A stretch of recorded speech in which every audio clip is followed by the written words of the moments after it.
All right, friends, when you open to page 1 of the Bible, Genesis chapter 1, verse 1, you step into a strange world, already of translation controversy, already of interpretation controversy.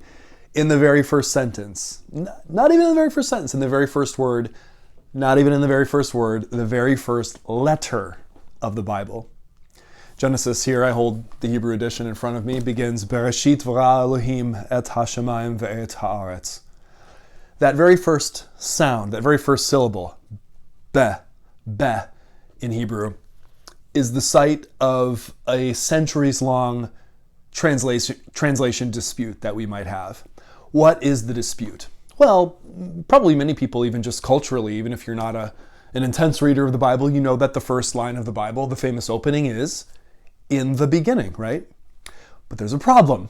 This first syllable, this first letter of the Bible, not so much the B part, the B, just that, but the vowel that comes after it is where in classical biblical Hebrew, where we would find what we would refer to as the definite article. In English, the word the. In Hebrew, that word is ha, and you put it on the front of another word, like haaretz, the earth, right? Haor, the light. And you find this all over the place.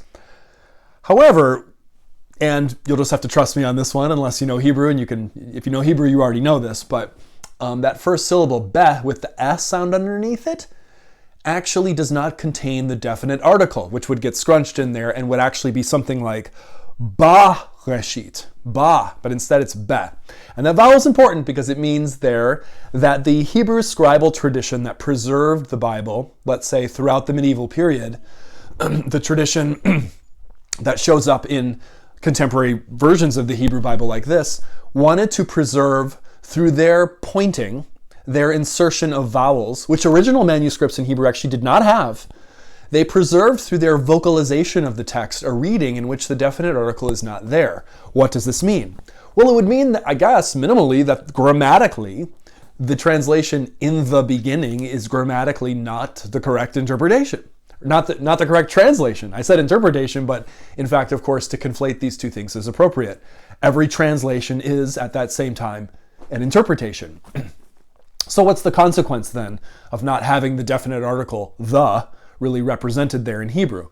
Well, it means the be there, the preposition be, which can mean in, or through, or among, can also mean temporally when.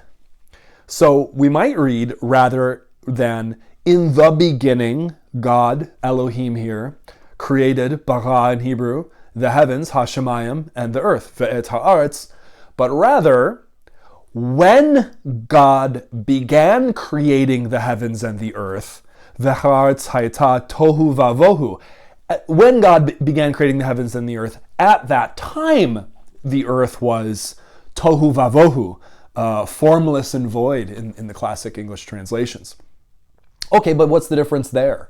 Well, there's a Christian creation doctrine that's been around for a pretty long time, almost 2,000 years. The idea of, and it may even predate Christianity back into Judaism, pre-Christian Judaism, namely referred to as creation ex nihilo, creation out of nothing. In that doctrine, there is nothing before God. You can't have pre-existent matter. You can't have things that exist before God comes on the scene and begins creating, because then those things set up a fearsome philosophical system which Christians have long avoided and argued against, namely a kind of a dualism. The idea that there's not just one principle, in Aristotle's terms, an unmoved mover who starts it all, and you can just go all the way back and it's just that single unmoved mover, just God. But rather there are, in the beginning there were two, right? The dualism, there's this other thing, and then there's God. Or maybe in some versions of dualism, it might be like good and evil, right? And they just kind of eternally coexist. Neither can quite get the upper hand over the other, and they kind of form a yin and yang sort of relationship with each other, eternally existing. One cannot destroy the other because one was not there before the other, right? In the translation in the beginning, you can get that first spark of time kind of vibe going. In the beginning, God created the heavens and the earth. It's just that. There you go. However, even in that translation, that interpretation of this moment, you do run into a problem in Genesis chapter 1 in the second verse. V'ha'aretz hayta tohu vavohu, and the earth was formless and void. Okay, you could say that's poetic language to mean there was just nothing there. And darkness hovered, and darkness was over. Okay, so there's darkness, but you could just say darkness isn't a tangible thing. It's an absence of something. Whether an ancient author would have thought that or not, maybe that's a different question, but let's just leave that aside. Darkness was over al panei, the face of the Tehom, the deep. Tehom would mean something like saltwater sea. So saltwater sea, Tehom, that's definitely a physical thing. You can say that formless and void is not a thing. You can say that darkness is not a thing. A little bit harder to say that Tehom is not a thing. So if you say in the beginning, if you go with that one, if you vocalize the first word as Ba'reshith, in the beginning God created the heavens and the earth was formless and void, and darkness was over the face of the deep, and now I'm reading the next phrase here, V'ruach Elohim merachefet, and the Spirit of God hovered, fluttered like a butterfly, like a bird, al panei hamayim, over the waters, right? Maybe in a kind of poetic parallel here with Tehom. So Tehom and hamayim would indicate the salt waters and the waters, or just two different ways of saying the waters. But water is not nothing. Okay, maybe though, if you go with the traditional Hebrew pointing here, Bereshith bara Elohim, you then have a situation where you can kind of get out of the dilemma of pre-existing matter when God created everything at the very first spark of history. How? Well, if you say, when God began creating the heavens and the earth, at that time, whenever that was, sometime after the ultimate original spark of creation, at that time, when that happened, the earth was like this. And the Spirit was, fluttering over the face of the waters, and the darkness was over the face of the deep. Some translations, like the NRSV, cleverly try to walk both lines. Like they'll translate in the beginning, when God created, right? So they add the when in there, and so they do them both, right? I don't know if that's quite the right way. Scholars continue to debate this. I have a friend named Brent Strawn, who's a professor at Duke Divinity School, great scholar. He has an article somewhat recently, you can look it up. I think it's called something like Bereshith with Wisdom, or something like that, Genesis 1. If you Google it, you could probably find it that way. In which he contends that maybe this first word, well, he goes into the history of the debate, which still goes on, and no one has really won that debate, right?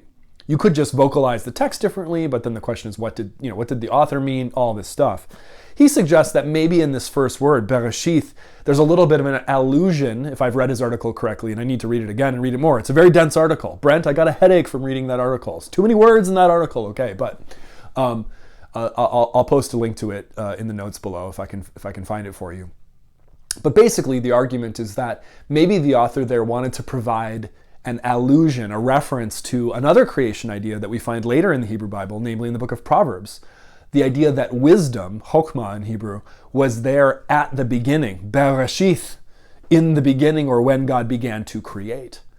That idea then would even have a kind of a Christian callback to John chapter 1. In the beginning was the Word, right? So this idea that there are other things there at the beginning creation event alongside God. So this is a traditional Jewish idea, something that Christians would of course accept as well, through the book of Proverbs, that God was there in the beginning with wisdom. Whether or not that suggestion is to be given merit, I'm not totally sure. Need to think about it more.